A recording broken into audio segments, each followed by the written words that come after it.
Welcome to Too Much Information. Diiellza, how are you? Thank you. I'm great. I'm great. How are you? I'm good, thanks. Thanks for asking.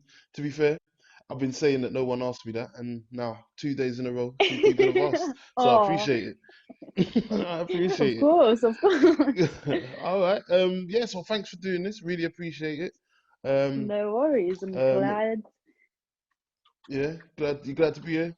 I'm glad to finally be able to do this. No, that's really I'm really grateful, really grateful. We have had a couple of conversations, just for everyone to know. Yeah, we were classmates at uni. We've had a couple Yeah. of conversations, and I feel like your story is one that people can learn from, learn about you, learn about your Yeah. community, learn about themselves even. And we can maybe just have a little debate about a couple of things that Yeah, we might agree on or we might not agree on. Who knows? of So yeah. course.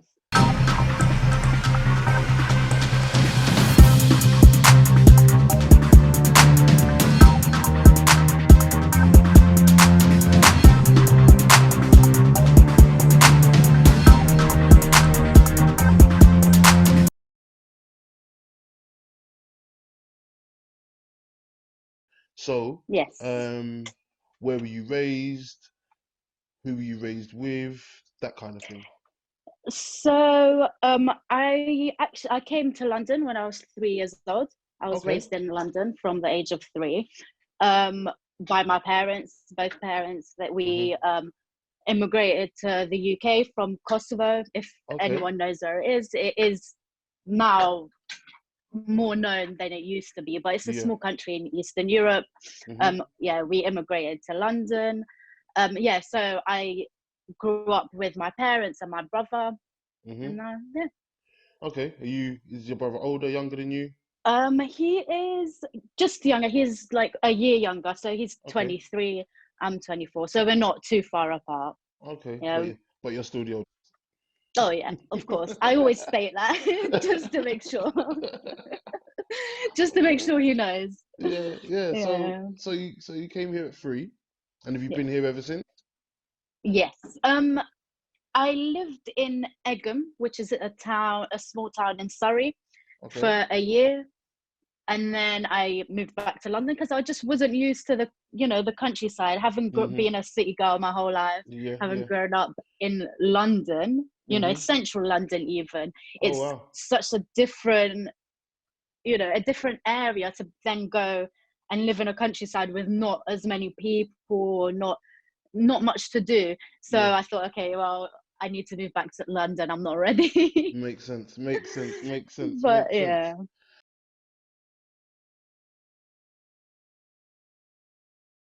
So was the war the reason that you came to the country, to England? Yes, yeah, yeah. So basically, my family sought asylum in the UK. So once troops entered like UK and America, they helped us a lot, and that's why I feel like a lot of Kosovans love the Americans and love British people because they Okay.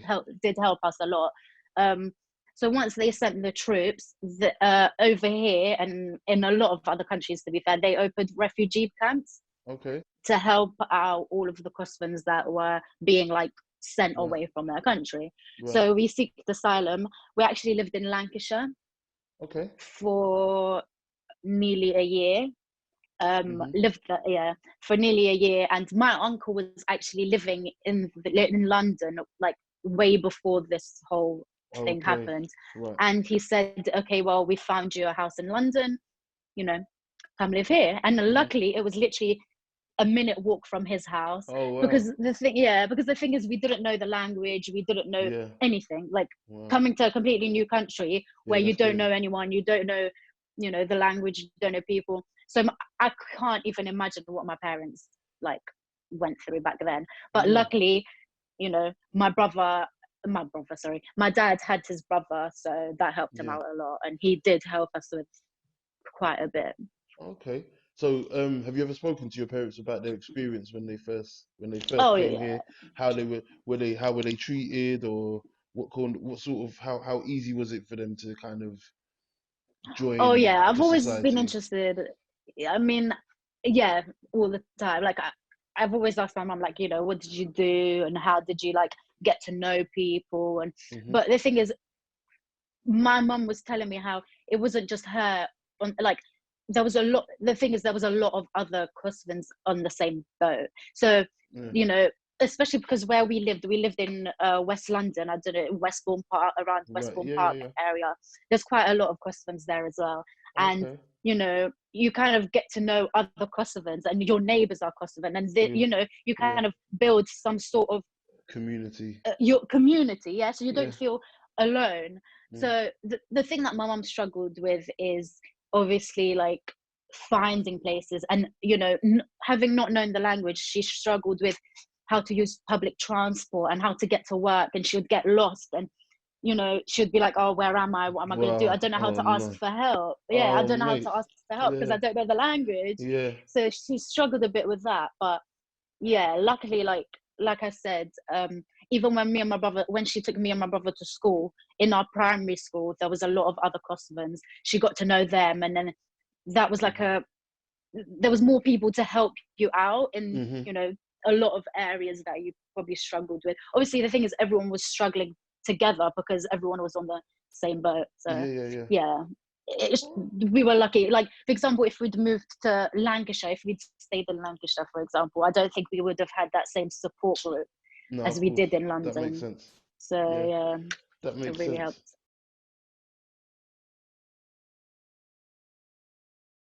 All right. So now you've come to England. Um, Now you found this community of people that can kind of almost reinforce your culture. It's pretty Yeah, easy. It would have been pretty easy to move to somewhere else and kind of almost have your culture almost diluted by yeah, the society that you're joining. So, um, ha- so you've gone to school. You said, and there's other Kosovan children there and all of that sort of thing. How did yeah. you? What happens after you? Did you? How did you do at school? Did you do all right? Yeah, I mean, I would say I did pretty well.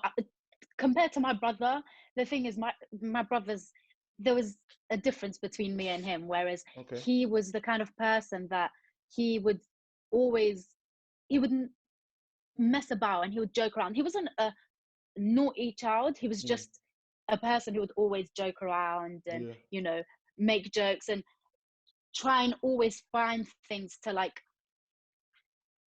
get away from school in a way, you know. Right. But he always got the grades and he would, you know, always do well in school, whereas Hmm. I had to study my ass off to kind of Okay. to get the grades that I wanted, whereas he Hmm. didn't have to study. You know, them people that Yeah. sometimes it just clicks and Yeah. sometimes you have, it takes a while for you to, you know, get something. I And hear that you. was me. I had to study. Well, maybe I thought I had to study, maybe I just had it Yeah. in there, Yeah. Yeah. but It yeah, worked no, out. It I worked did. out. Yeah, I would say like I did a lot of studying, to be fair, just because, not that there was nothing else to do, Mm. but I always felt like I had to, how would I say this? Um, maybe for the, like for my parents, what they kind of had to risk, because my Yeah. parents weren't able to get a degree because of all of the things that were going on back home, like, Mm. you know. So I felt like I owed it to them to do well. Yeah. Yeah. Yeah. So I feel like that's why I kind of, you know, decided to just do really well at school. I That mean, I sounds didn't. like. So go on. You did it well. No, I was just gonna say. I mean, I didn't do the best, but I think how I did was pretty good Yeah. for. So that's. But it sounds like there was a lot of pressure on you. You put a lot of pressure on yourself. I Um. Yeah, I think I put a lot of pressure on myself. Hmm. That's not an easy situation for a child because obviously you're a child at the time. That's not an Yeah, easy kind of thought process to kind of navigate as a child, kind of feeling like it's your responsibility to, I don't know, almost put the put the happiness of your parents on your back, kind of thing. yeah. So, how do you think that's affected you moving forward? Do you feel that's something that you still deal with? Um, yes and no. I mean, obviously the thing is, okay, so when I finished school, I went to university for a year. Hmm. to study film, and Okay. I really didn't enjoy the course. Like, I loved film, and I was really good at it when I in Mhm. sixth form. So I went to sixth form, Right. and I was really good at it. I won awards, for my work and everything. Wow. And I kind of, as a child, because I thought maybe not a child, but you're not used to the real world. So you Mhm. think you kind of have to just do everything that your parents tell you to, or your teachers tell you to.